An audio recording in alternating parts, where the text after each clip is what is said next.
Ever since Ridley Scott showed us the remains of a humanoid creature known as the Space Jockey inside that derelict ship on LV-426, everyone was curious about knowing what these creatures were like. Surprisingly, the curiosity was more widespread than the audience as Ridley Scott and James Cameron wanted to explore these beings in their projects. Even though we have numerous sequels in the franchise, it won't be until Prometheus that we get an explanation, a look at these creatures, and some fantastic backstories. Let's look at who the engineers are and dive into some questions regarding them that we now have the answers to. Before we go into our explanation, we have a very small request. If you like our content, please support us by subscribing to our channel. This is a small click for you, but for us, it means a lot. Thank you. Let's begin.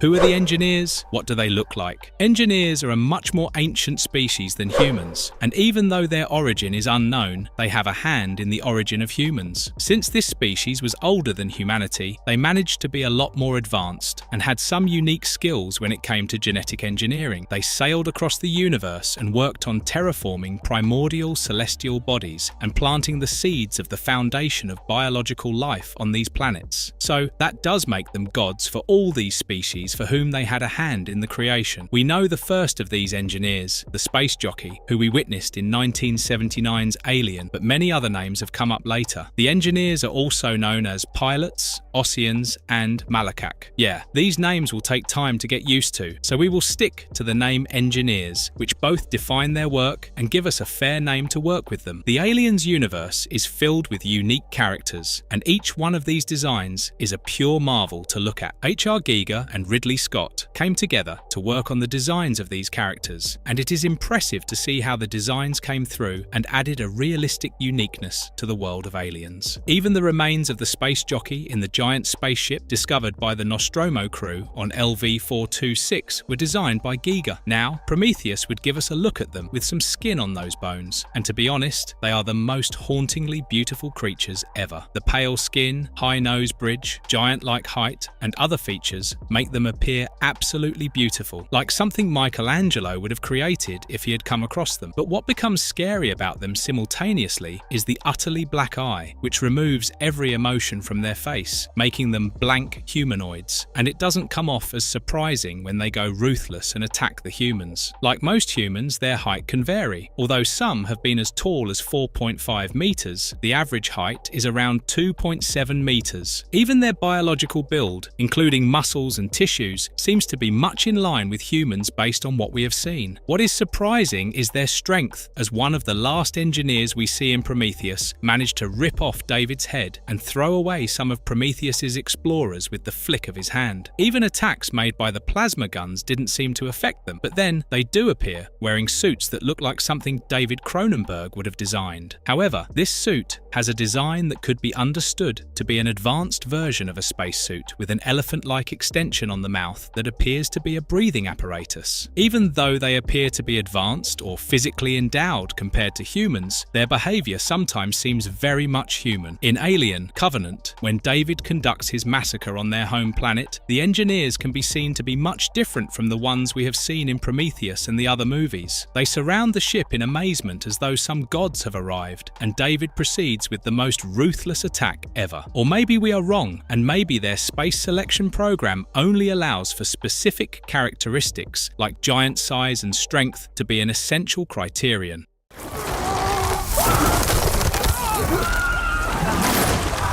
Does black goo work differently on every engineer? The black goo is one of the scary things in the franchise and has appeared quite a few times over the years. A chemical substance that acted like the MacGuffin throughout the series is the black goo, known as the chemical A03959X.91-15. It is a mutagenic pathogen that the engineers manufactured of millions of tiny microorganisms. Now, the confusion regarding this pathogen is that it was created both as a biological weapon weapon and a means to develop life forms. That's confusing because often it is seen as a weapon, considering every human interaction with this pathogen has led to death. Meanwhile, there have been times when engineers have voluntarily consumed this pathogen. Those affected by the pathogen are designated anathema and often subject to severe mutations. The pathogen is volatile, so the engineers keep it inside steatite ampules. One of the most horrifying things that we have witnessed involving the pathogen was when David dropped thousands of the steatite ampules on the population of the engineer planet. They were all affected by it directly, and we could see the result of this attack as these beings were utterly exterminated. The mutation was seen in non-botanical organisms, which gave rise to highly aggressive predators known as the Xenomorphs. While this might seem like a very adverse response to the pathogen, a long time back, when engineers were seen on a planet that might be Earth or some other such planet, according to Ridley Scott, one of the engineers consumed the black liquid and he instantly disintegrated into DNA. It is unclear if this was the same black liquid, but we can be sure it's some version of the same chemical. So we can be sure that this is the very purpose of the pathogen. It was manufactured to cleanse planets of non-botanical life, but the impact varies from person to person. For example, if the host is incompatible, they will be killed on the spot. At the same time, compatibility with it results in a gross mutation that turns the individual into a monster, such as anathema, or, based on their very appearance, abomination. If these outcomes aren't enough, then a third output of the pathogen results in the individual hosting a parasitic organism inside, which can impregnate someone else and gestate the neomorph. Yes, that does sound very complicated, but overall, avoid the black liquid, as it doesn't sound like a good idea to have or even be around. An exoskeleton.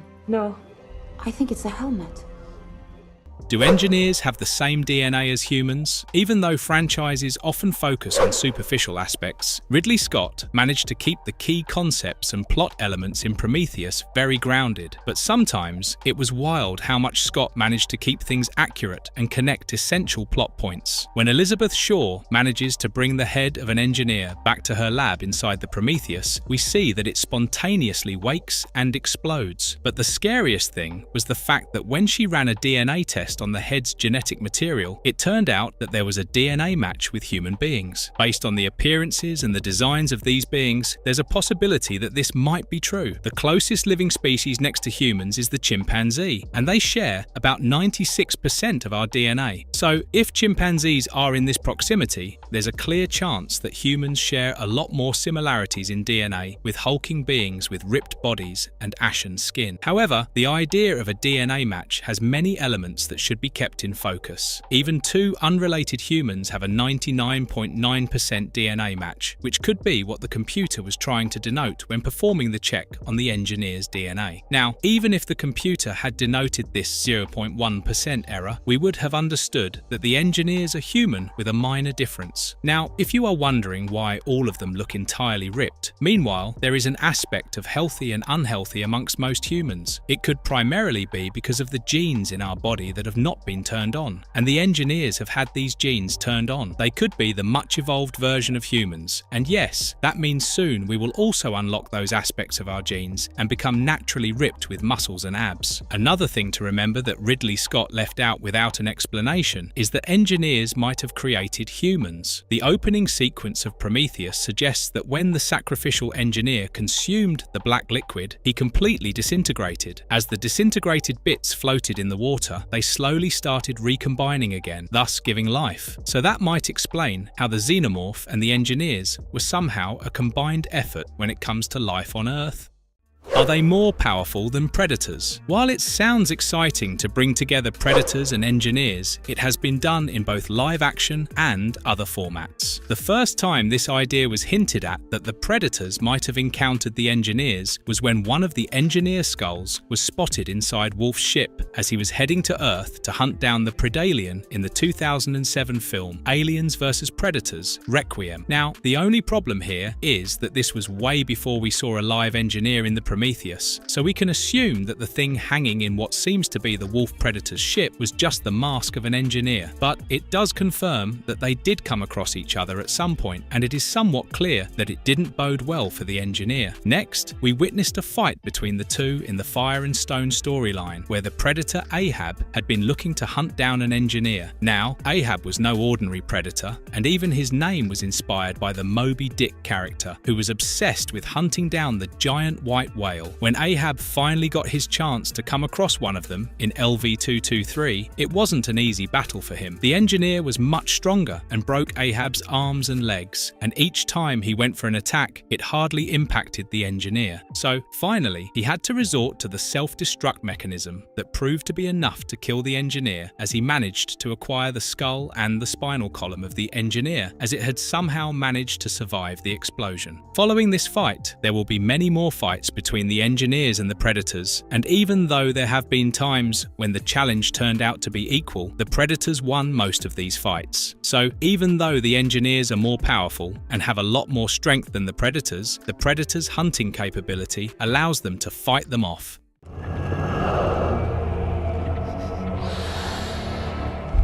Can they reproduce? How are aliens born from an engineer? Remember when we mentioned a lot of curiosity regarding the space jockey from the 1979 Alien film? Every one of the following additions to the franchise, be it games, comic books, or even movies, tried to make their interpretations of what happened to that being and how it looked. Regarding reproduction between the engineers, we didn't get to explore a theme that much to find out that detail. Now, since they do have a considerable DNA match, it is seemingly possible that their reproduction is very much similar to humans. But if we talk about the aliens that have been born from an engineer, there is a crazy and hostile variety that is worth discussing here. Remember the first time we saw the space jockey with a hole in its chest that indicates a chest burster just popped out of it? We didn't see this xenomorph in the movie, but it might mean that this creature died without food or anything else over the years. One of the deleted scenes from the film shows a fossil next to the derelict that the crew didn't notice during their exploration, and that might just be the xenomorph fossil. Luckily, the humans didn't chance upon this xenomorph, as the hole on the space jockey's chest indicates that the chest burster must have been the size of a human when it popped out. It makes sense, considering the host was quite large, but imagine the final size of the xenomorph when it would have grown up. We do get a chance to see this xenomorph born from the space jockey in the Alien Apocalypse comic book. Here, we see the space jockey is woken up from stasis only to be impregnated by the facehugger. But interestingly, this space jockey doesn't look like the engineers we have seen in Prometheus. The space jockey looked like a grey-skinned elephant man with hair, and it had some long hair. Anyway, the xenomorph spawned off him was huge, which makes sense. It was named the Destroyer, and it was filled with rage as it went around killing everyone and everything on its way, including the smaller xenomorphs. However, we did witness a xenomorph spawn off of an engineer in Prometheus, and it gave birth to a deacon. The different appearance could be because it was born out of a life cycle. Unlike the previous xenomorphs, resulting from the black goo we discussed earlier, we didn't see it in much action, considering it was left alone on the planet while the others left. But its bizarre and rather beautiful fate was indicated in the Fire and Stone comics, where it was shown to have grown into an organic mountain right near the wreckage of the Prometheus. Now, that covers the xenomorphs we witnessed, but a larger xenomorph was hinted at in the Engineer bioweapons facility, which could be an Engineer xenomorph. Since the engineers had been experimenting with the creatures, it can be assumed that the mural could have been the perfect xenomorph that they intended to create. Even though we don't get to see this xenomorph, David took a lot of inspiration from the work of the engineers to develop his praetomorph. Other renditions of the xenomorphs from the engineers include the ultramorph, which was supposed to be a much evolved version of the xenomorph. The works of Giger inspired these character designs, as artist Carlos Huante depended on the design for Necronom 4 to create the creature and its huge forehead, which almost felt like a whale. Based on the design that the elephant trunk-like organ was a part of the engineer body, the space jockey xenomorph appearing in the Aliens Infestation Nintendo DS game had an organic trunk that appeared brownish, even though it seemed to be quite a scary villain in the game. It turns out the alien queen was far more badass to be defeated. The Titan xenomorph that appeared in the Awesome Alien Dark Descent video game was said to have spawned off of the ancient citizens, even though it wasn't made clear if they are space jockeys. But the Titan Xenomorph was an absolute behemoth, and there was a chance that this creature could be the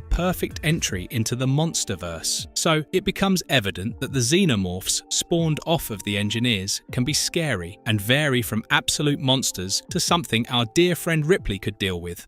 Can they communicate telepathically? So far, the Engineers have some rather exciting capabilities that make them potentially more powerful than any other being. Even though they did get slain by the Predators occasionally, they are well endowed with strength and advanced warfare mechanisms that make them way better than most other species we have encountered in the alien universe. Now, over the years before Prometheus managed to give us a fair idea of how these superior beings look, everyone had their take on the Engineers, while some kept the trumpet-like nose as a completely organic part of these beings. Others got the idea of them looking like normal beings, with the trumpet aspect being something that was in their suit as a breathing apparatus. Apart from that feature, the 1989 Aliens Outbreak comic book featured an engineer with an outlandish design who could communicate telepathically. The Dark Horse comic storyline shows that the engineer is much more strategic and complex than any other depiction and is a layered attempt to get Earth rid of humanity using the Xenomorphs. Even though it initially feels like it will play a vital role in helping Newt get rid of the Xenomorphs due to their shared hatred, that was all just a manipulated scheme to ensure that the larger plan of terraforming Earth without being directly involved came true. It's one of the most interesting depictions of this ancient being, and if you go through the character design and the motive, you won't forget it easily. There are bits and pieces here that seem canon in terms of what the Engineers ended up being when we finally got to see them.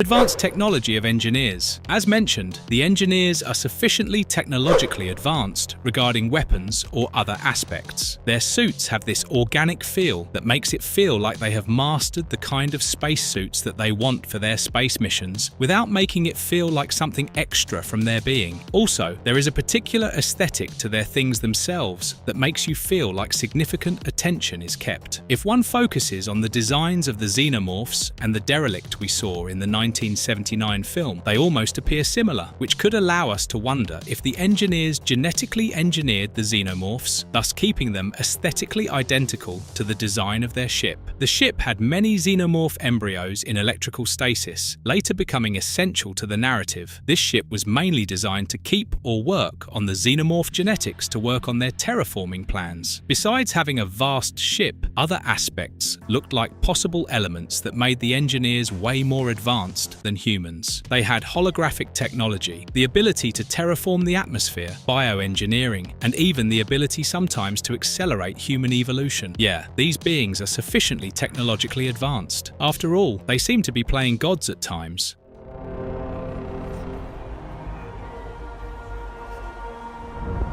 There are many variants of Engineers. Over the years, with each interpretation of the Engineer concept, we have seen a variety of Engineers or space jockeys, as some people call them. While some have unique designs, others have a familiar pattern, and some aspects parallel humans. The one that comes to mind first must be the Apocalypse space jockey, something you won't easily forget as a visually striking creature. This space jockey is an absolute giant and might be the oldest, suspended for over 3 billion years. Even though most of its fellow Engineers were killed by the Xenomorphs, it tried to stay alive by remaining in the catatonic state until humans discovered it along with some Xenomorphs. A facehugger impregnated it, resulting in the space jockey alien, one of the biggest Xenomorphs we will ever witness. Apart from being old, the unique aspects here would be that the space jockey had long hair and a trunk-like thing that made it through to the character design. Having gone through the most bizarre-looking Engineer, let's look at something that is way more normal with the peasant space jockeys. Remember when we joked about the space selection program prioritizing certain aspects of the Engineer's appearance? It might be true, considering the Engineers we saw on the Engineer planet seemed somewhat normal, and they had a peaceful life where they grew wheat. Even though we would have loved to learn more about them and their way of life, David managed to ruin that thing by coming in and destroying it and killing everyone on the planet. To make things worse, David might have dissected some of these beings just to experiment experiment with certain aspects of xenomorph genetics. Not very far from these regular engineers is the sacrificial one we saw at the beginning of Prometheus. It was something that could be considered the prime member of the engineer species. The creators hinted that the planet where he sacrificed himself was Earth, and that led to the creation of life on Earth. We owe our DNA to him, even though we hardly have the perfection in appearance that this space jockey did. Now, the space jockey that Peter Weyland and David in Prometheus awakened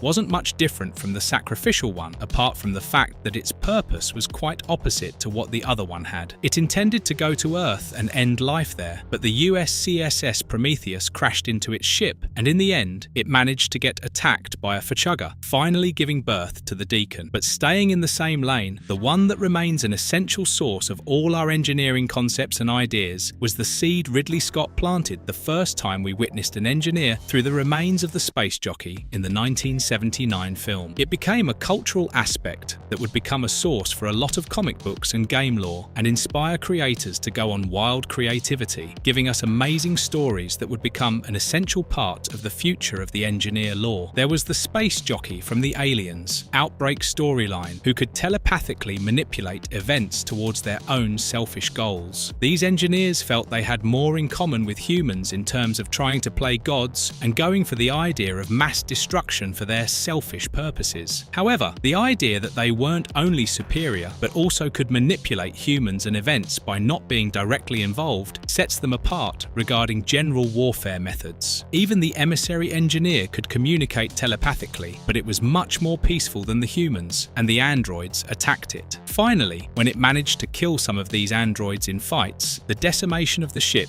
killed it on the spot. A fair number of other engineers have appeared in comic books, and they have particular designations based on their work. However, even though their designs aligned with the one we would finally see in Prometheus, they were ready to kill anything they saw, including humans, predators, or xenomorphs. Even though they were defeated and slain by the predators, they managed to fight for these hunters. Now, if we go for something unique in appearance, there were the engineers who appeared in the Aliens Dark Descent fame as a subspecies of the engineers we have known. As the planet Lethe was being explored, the ancient citizens were discovered deep underground in Xeno City. They did have a similar tall humanoid form, but they had somewhat elongated heads and thin arms. Yes, that does make them very different, but along with that, they had some tubes infused into their bodies, with some particular tubes appearing out of their chest into their mouths. In terms of further differences from the general appearance of an engineer, these creatures lacked fully developed jaws and had a somewhat sizable pelvic bone structure. But these engineers fell for the xenomorph invasion, and they ended up spawning the Titan xenomorph. Considering that most of these engineers fell under the wrath of the xenomorph's attack, one kind managed to survive. The engineers witnessed in Alien. The comic book adventures were sufficiently different in their capability to deal with the xenomorphs, and they even succeeded in cleaning up all traces of them. Even though they could have been hostile, the humans managed to escape their attack and owe their lives to these engineers.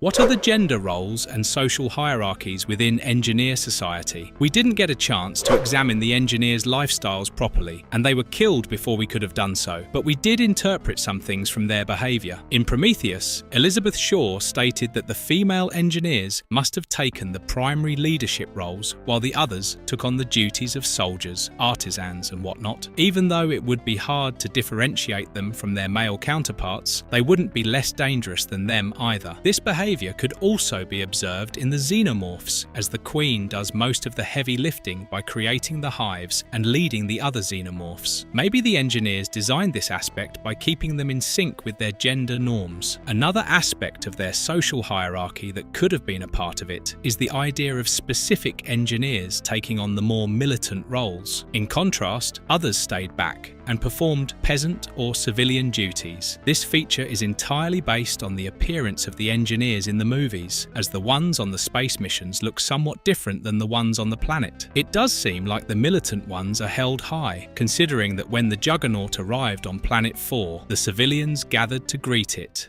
Is there deeper significance to the language they speak? And one of the significant issues faced by the crew of each ship that had a chance to interact with the engineers was their language. The crew of Nostromo was quite late in discovering that the transmission they had received from the derelict was a warning, and by then, the primary issue had already been fueled. Later, we would see in Prometheus, which is set before the events of Alien, that Elizabeth Shaw and Charlie Holloway had prepared themselves regarding communication with the engineers they considered beings who had created human life. David was seen preparing to learn the language while trying to develop his human aspects from the much-beloved Lawrence of Arabia film. While the rest of the crew was in stasis, we saw David learn Proto-Indo-European linguistics from a holographic figure. Here, we could see the teacher taking him through the ABCs and receiving Schleicher's fable, the artificial text, to demonstrate the language's use. Interestingly, the actor who plays the role of the holographic teacher was the linguistic consultant used in the film, and he played a crucial role in helping Michael Fassbender through the language created. Even though fans linked David's language during his interaction with the engineer to PIE, some of the lines are comprehensible to non-PI individuals. If that is the case, then it indicates that something interesting in development here might be a key element to their behaviour. It would have been much easier if they had stuck to Klingon instead of creating another language for the engineers. Another essential focus on their language comes from the hieroglyphs on the walls of the engineer's ship,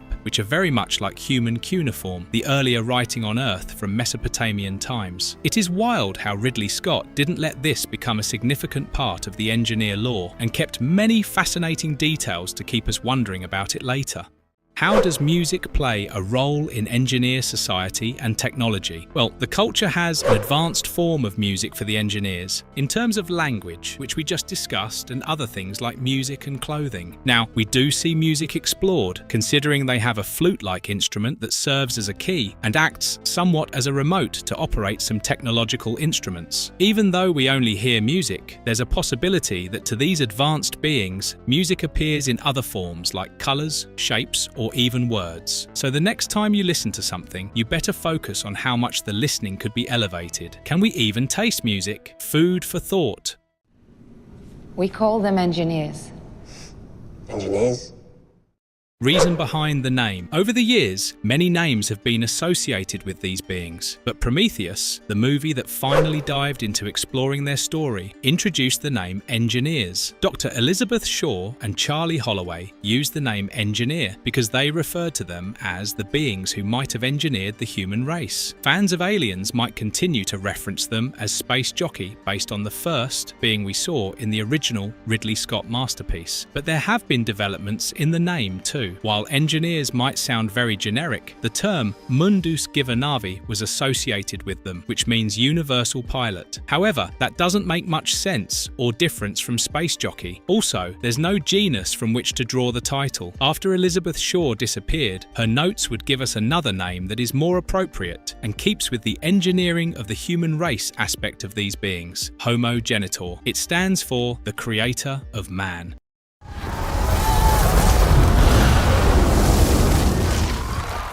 Do they really want to wipe out humanity? Why? Based on their behaviour in Prometheus, it became clear that the engineers wanted to eliminate the human race, which they had created themselves. But that information has always baffled everyone, considering it took humans about 2,000 years to interact with the engineers finally. Over these years, it didn't seem like they had an issue with the humans. Was the progress they saw among the humans something that made them feel like they had failed? Or was there another reason? Various storylines have explored the possible reasoning for this hatred, and one of them was from scientist Angela Foster, the crew of the Geryon that went to Moon LV-223, where the engineers tried to exterminate all life. According to Angela, they might have been hostile because they considered that they had failed the humanity experiment. While these are pretty hostile theories, there is one that indicates that maybe they are just trying to prevent humans from coming in contact with the black goo. In this case, they are pretty late because humans have been around the black liquid fluid for quite a while now, and many things have happened because of these interactions. Ridley Scott gives an explanation that is a lot more mythological and fitting in terms of the behaviours of the engineers. According to him, these creatures used to visit the planet where they created life every 500 years, and if they felt that their experiment was a failure, they would erase all life and start with a fresh slate. Maybe they just saw what had happened on Earth and realised how terrible life had become and how the people were killing themselves and the planet, and decided to give a fresh start. We can only hope that they do pick a Noah so that he can save the certain beings who have tried to prevent this chaos from spreading, which would probably only be other animals, but definitely no Weyland-Yutani Corporation people on this journey.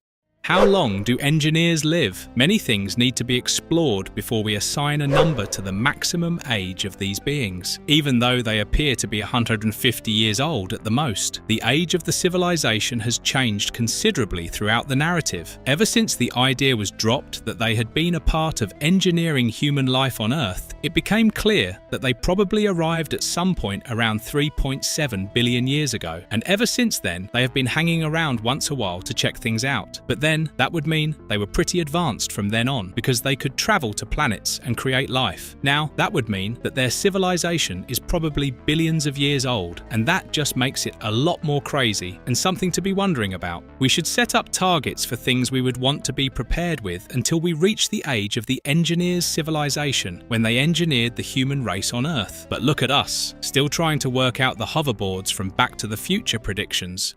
Marvelous verdict. Ridley Scott is quite mysterious about his intentions regarding the story of Prometheus, even though he has been developing the idea for a movie primarily focused on these beings for quite a long time. Interestingly, he managed to keep the interest in these creatures and put in such an effort that they became essential parts of the aliens' lore, so much so that these beings have even been set against the Predators, who have been a vital crossover element for the aliens' lore. Even though it's not clear if we will get to see more of these beings in the live-action projects, it would be interesting to see a solo project entirely focused on them, even though Prometheus perfected and managed the balance of the engineers being looked at from the perspective of the human lens. Maybe Noah Hawley's prequel series will give us more insight into this lore. And if you liked our content, don't forget to leave a like and subscribe to us if you haven't already. Have a good one and be safe. Thanks everyone.